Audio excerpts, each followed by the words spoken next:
जय जय राम। सादर नमन परम प्यारे राम, परम पूज्य गुरुजन, परम दिव्य आत्माएं और आप सबके मंगल आशीष लिए परमेश्वर अकारण कृपा करके अपने श्री चरणों में लेके आए हैं। उनका बारंबार धन्यवाद, अनंत अनंत अनंत बार धन्यवाद, अनंत बार धन्यवाद।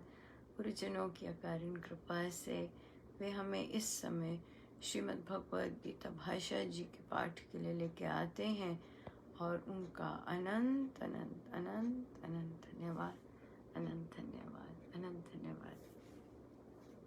हम हैं पृष्ठ 190 पर और हमसे प्रभु ने चौथे श्लोक पर अध्ययन करवाया। हम इसके आगे चलते हैं। हम हैं छठे अध्याय पर पेज 190 चौथे श्लोक से आगे। आत्म कल्याण की इच्छा से कर्तव्य कर्मों को निष्काम भाव से करना, सब कर्मों को परमेश्वर अर्पण करके करना, सभी कर्तव्य ईश्वरीय नियम मानकर करते रहना योग है। अनंत आत्मा के साथ सम्मिलन है। इस योग से आत्मा का उद्धार हो जाता है। ये भाव दर्शाते हुए महाराज ने कहा, ऐसा योगी अपने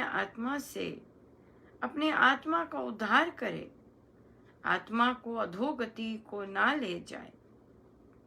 निश्चय पूर्वक आत्मा ही आत्मा का बंधु है और आत्मा ही आत्मा का शत्रु। क्या मतलब इस बात का? आत्म कल्याण की इच्छा से कर्तव्य कर्मों को योग किसे कहा है, ये डिफाइन किया है। योग किसे कहा है?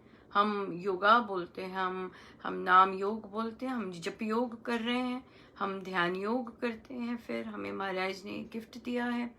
उसके बाद हमें हमने गीता जी में भी पढ़े, बहुत अलग तरह के योग भी हैं।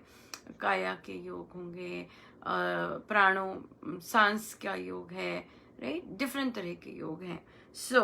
यहाँ पर महाराज ने योग कैसे डिफाइन किया है कि आत्म कल्याण, बेस क्या होना चाहिए भीतर? आत्म कल्याण की इच्छा से कर्तव्य कर्मों को निष्काम भाव से करना।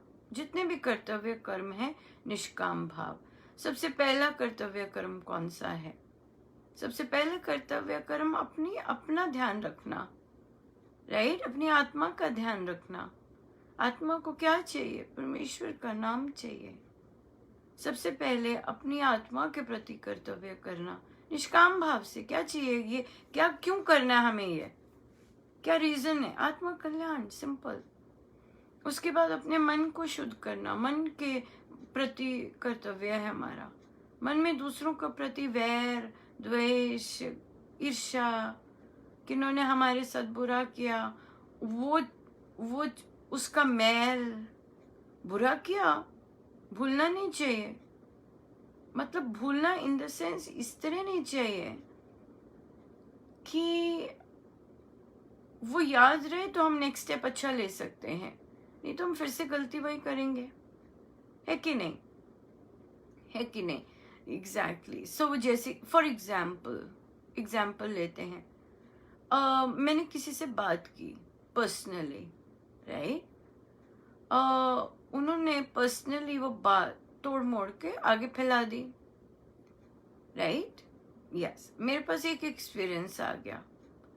अब दूसरी बार मुझे बात करनी थी तो मैंने क्या किया? मैंने 4 लोगों में बात की। क्यों?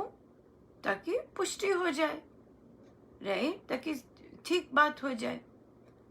4 लोगों में बात करके भी हल्ला मचा। उसके बाद पर क्या हुआ? हल्ला मचा किस बात का? कि 4 लोगों में बात की, एक से नहीं की, राइट। 4 लोगों में हल्ला मचा। अब फिर क्या बात की? अब 10 लोगों में बात की। क्यों? क्योंकि वो 4 लोगों ने भी हल्ला मचाया कि एक से बात क्यों नहीं की।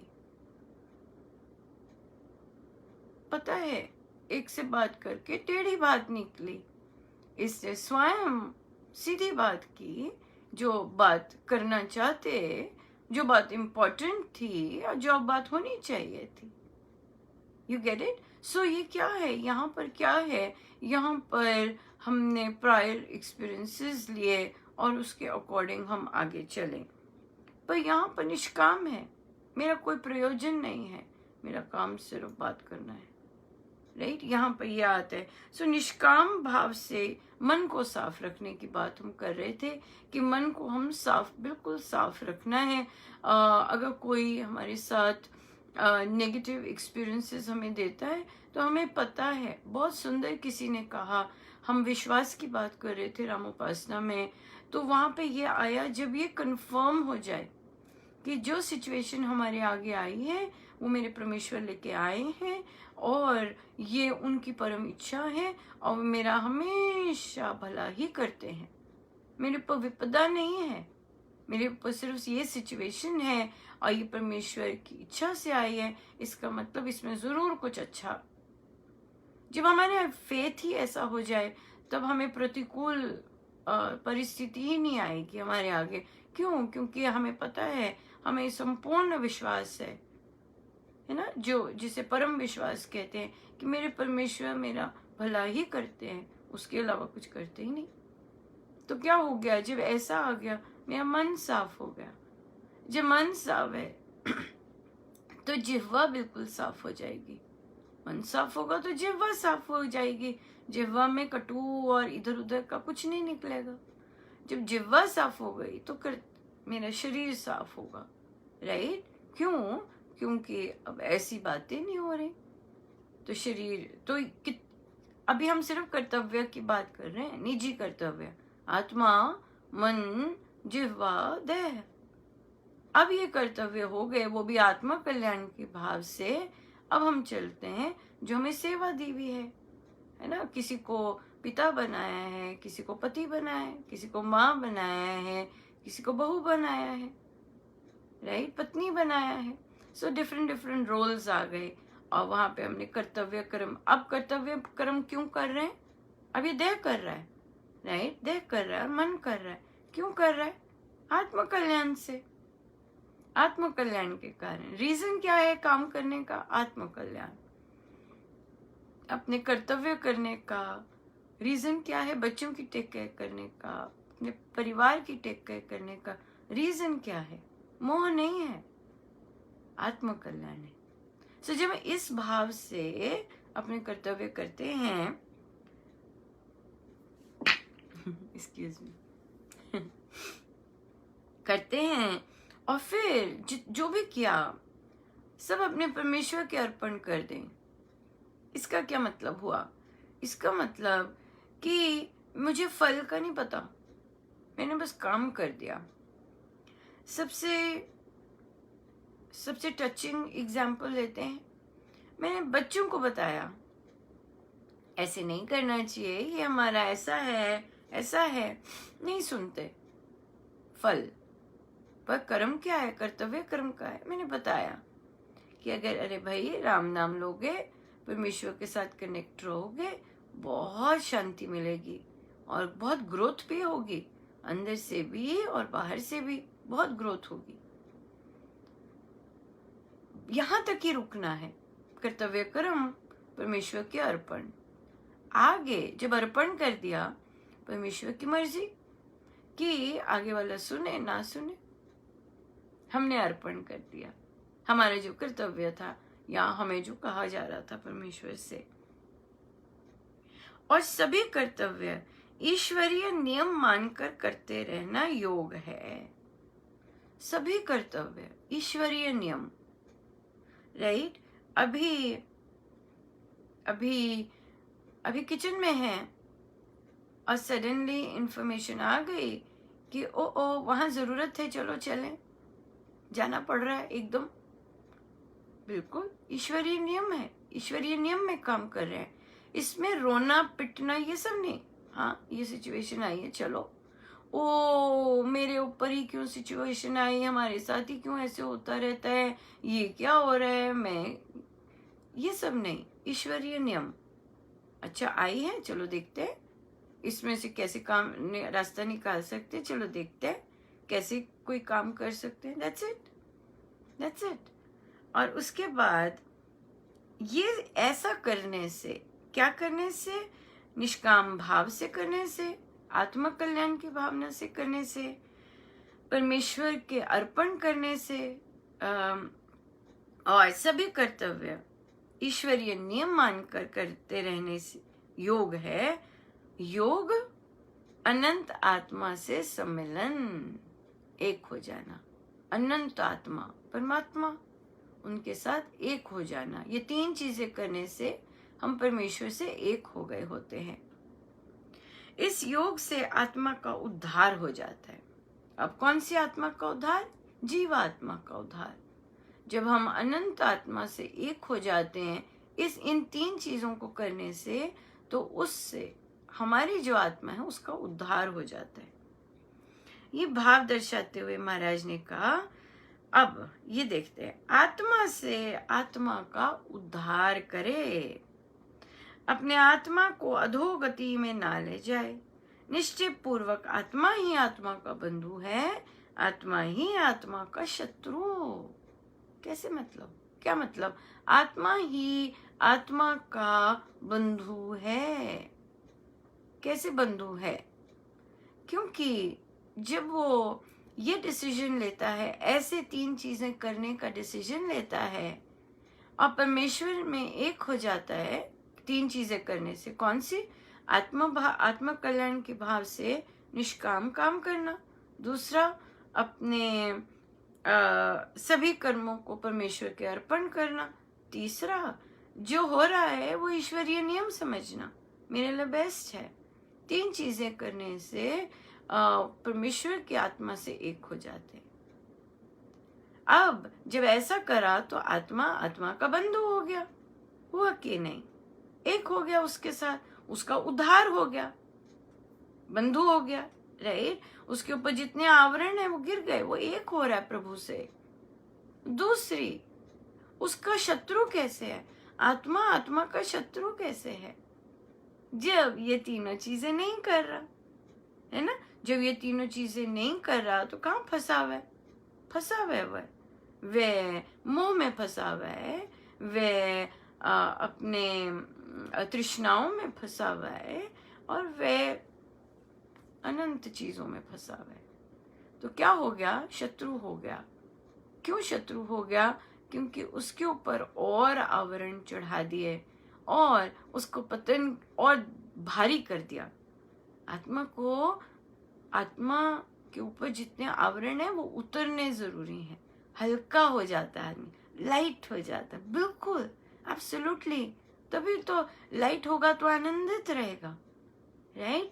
उस तरह हो जाता है। और फिर पिंतु जो दूसरा होता है वो भारी होता है, भारीपन होता है उसमें, उसकी बात करने से भारीपन लगता है एकदम। हाँ, तो वो शत्रु बन गया। क्यों? क्योंकि उसने अपनी आत्मा से अपने कर्मों के बंधन उतारने की बजाय उस पर और चढ़ा दिए, राइट? उस पर और चढ़ा दिए, तो वो अपनी ही आत्मा का शत्रु हो गया। सो हम देखें, हम आज तक अपनी आत्मा के शत्रु बने हुए हैं या अपनी आत्मा के मित्र बने हुए हैं? हम जैसे काम कर रहे हैं उससे मेरी आत्मा की भलाई हो रही है या मेरी आत्मा को नुकसान हो रहा है? ये है अपनी आत्मा के प्रति कर्तव्य। हम आत्म कल्याण से जब एक्शंस करते हैं, जब आत्म कल्याण से जब हम विचार लेते हैं, तो उससे फिर आत्मा की ग्रोथ होती। ग्रोथ क्या होनी? उसके ऊपर जो आत्मा तो वैसी प्योर है, जबरदस्त है, पर उसके ऊपर जो आवरण है वो गिर जाते हैं, वो गिर जाते हैं। सो इसलिए यहाँ पे तभी लिखा है कि आत्मा ही आत्मा का बंधु है, आत्मा ही आत्मा का शत्रु है। शत्रु है, बिल्कुल। ये हमारी सारी करनी पर डिपेंड करता है, ऐसे नहीं। हाँ, अपनी चॉइसेस पे डिपेंड करता है, चयन पे डिपेंड करता है। उस मनुष्य का आत्मा आत्मा का बंधु है, जिसने अपने आत्मा से जीत लिया है, जिसने अपने विवेक विचार से अपने आत्मा को जान लिया है। अनात्मा आत्मा को ना मानने वाले नास्तिक के शत्रुपन में उसका आत्मा ही शत्रु की भांति बरतता है। आस्तिक भाव, आत्मसत्ता का पक्का विश्वास, आत्मचिंतन, श्रद्धा, भक्ति आदि भावों से भावुक जन का आत्मा ही अपना बंधु और हितकारी बन जाता है। असंशय से, अश्रद्धा से, आत्मसत्ता के अविश्वास से, परमात्मा का निश्चय न रखने से, कर्महीनता से, नास्तिक बुद्धि से के शत्रुपन से नास्तिक का अपना आत्मा ही शुभ कर्मों के कारण उसका शत्रु होकर रहता है। जो जन अपने आप में निश्चय नहीं रखता वह आप ही अपने साथ शत्रुता करता है। बहुत चीजें एक्सप्लेन की है बहुत सुंदर डिटेल में कि यहाँ पे महाराज शब्द लाए हैं आस्तिक और नास्तिक। महाराज ने बहुत सुंदर आया था। उपासक के आंतरिक जीवन में महाराज ने नास्तिक को डिफाइन किया है। हम जो सोचते हैं नास्तिक है वो नास्तिक नहीं है। हम सोचते हैं कि अच्छा भगवान है तो हम भगवान में मानते, वो उसको आस्तिक बोलते हैं। नहीं, महाराज ने आत्मा सत्ता का होना और आत्मा सत्ता में रहकर वैसे बिहेव करना उसको आस्तिक बोला है। जो जन अपनी आत्मा में ना रहकर, अपनी आत्मा को साक्षी ना मानकर अपने आत्मा के विरुद्ध कार्य करता है, मतलब जैसे आत्मा के गुण नहीं है उसके विपरीत कार्य करता है, उसे स्वामी जी महाराज ने नास्तिक कहा है। ये लिटरली जब हमने पढ़ा था तो महाराज की एक्सटेंट ऑफ सेइंग नास्तिक वाज ह्यूज। महाराज जी का नास्तिक के लिए स्टैंडर्ड, आस्तिक के लिए स्टैंडर्ड बहुत हाई है। रेगुलर भगवान मानना कि कोई भगवान है, इसे स्वामी जी महाराज आस्तिक भाव नहीं कहते हैं। महाराज स्वामी जी महाराज का आस्तिक भाव है कि हम आत्मा हैं और उस आत्मा में रहकर आत्मा जैसे कार्य करने, उसको आस्तिक भाव कहा है। अब देख ले, अपने आप को नंबर देंगे, कितने नंबर दे पाते हैं हम अपने आप को कि हम दिनचर्या में कितने काम अपने आत्मा के अनुरूप करते हैं और कितने काम देह के अनुरूप करते हैं। ये बात आ जाती है। और जितना हम अवेयर रहेंगे आत्मा के अनुरूप कार्य, मतलब नो वैर, नो द्वेष, राइट? देयर इज नो घृणा, there is no negativity, there is nothing like oh I can't do it, it's not possible, it's very hard, it's very difficult. These are, ये कौन से भाव हैं? आत्मा के विपरीत भाव हैं ये, राइट? या सो जो आत्मा के अनुरूप भाव हैं, सब कुछ पॉसिबल है, सब हो सकता है। कोई चीज ऐसी है ही नहीं जो नहीं हो सकती। मैं शांत हूँ, आनंदमय हूँ। हाँ, और वैर भाव नहीं है, एक्सेप्टेंस है, ये चीज, और संतोष है, टोटल संतोष है। इस तरह की जब हमारे अंदर भाव आते हैं तो हम जानते हैं कि हम अपने आत्मा के अनुरूप कार्य कर रहे हैं या आत्मा के विपरीत कार्य कर रहे हैं। That's it. जितनी मर्जी परिस्थितियां आ जाए, जितनी मर्जी ऑपोजिशंस हो जाए, well, you're cool, right? Why? क्योंकि आप आत्मस्थित हैं। या क्योंकि आप आत्मस्थित हैं, आपके मन में तनाव नहीं है, आपके मन में हलचल नहीं है, राइट? पर हाँ, ये जरूर हो सकता है कि कहीं और हलचल है और आप वो महसूस कर पा रहे हो, वो अलग बात है, वो अलग बात आ जाती है। या इसीलिए आज का टॉपिक था, आत्मा ही आत्मा का बंधु है, आत्मा ही आत्मा का शत्रु है। और फिर महाराज ने आस्तिक भाव और नास्तिक भाव को डिफाइन किया। राइट, हम बहुत सारे, हम में से नास्तिक, महाराज स्वामी जी महाराज की डेफिनेशन के अनुसार नास्तिक ही कहलाए जाएंगे। क्यों?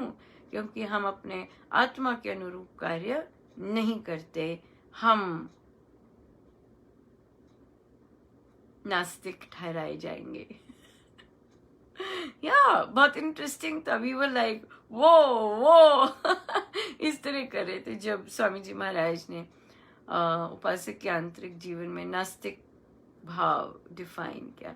आई थिंक प्रार्थना और उसके प्रभाव में है, ज्यादा डीपर है प्रार्थना, उसका प्रभाव वहां पर है, उपासक के आंतरिक जीवन में नहीं। उपासक का आंतरिक जीवन बेसिक नियम है, उसमें भी अच्छी रगड़ाई होती है। प्रार्थना और उसका प्रभाव जब महाराज जनसेवा के लिए साधकों को तैयार करते हैं, वहां पर है। Yes, that is more deep, क्योंकि जनसेवा के लिए तैयार होना आवश्यक है, वरना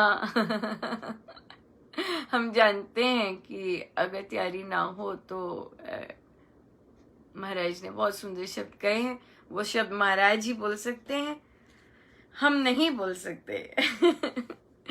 गुरुजनों का अनंत अनंत धन्यवाद, बहुत बहुत धन्यवाद। बहुत कृपा करते हैं, अनंत कृपा कर रहे हैं, कृपा ही कृपा है, बहुत कृपा। आइए हम बैठे,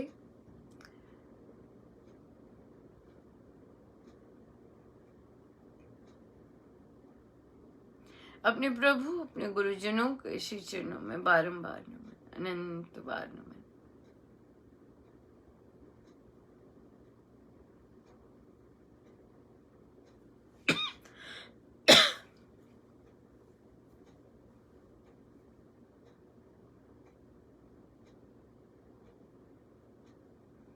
मैं आत्मा आनंद हूँ,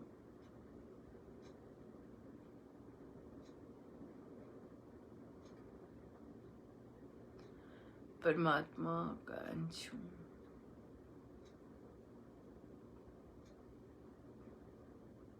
आनंद हूँ मैं, शांत हूँ मैं, प्रकाशमय हूँ मैं।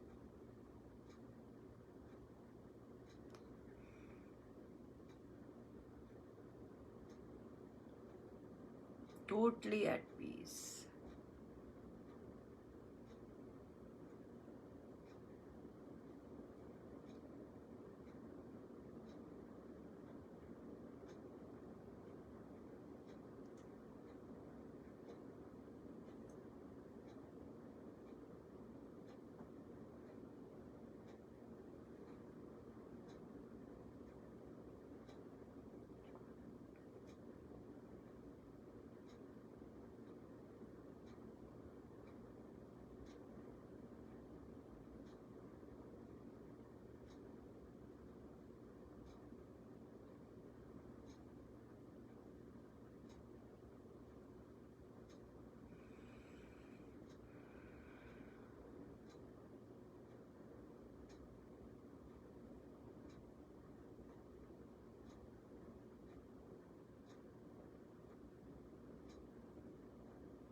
जितनी देर हो सके हम बैठे रहे अपने प्रभु के श्री चरणों में, सब गुरुजनों का उन्हीं के श्री चरणों में। जय जय राम, जय जय राम, जय जय राम।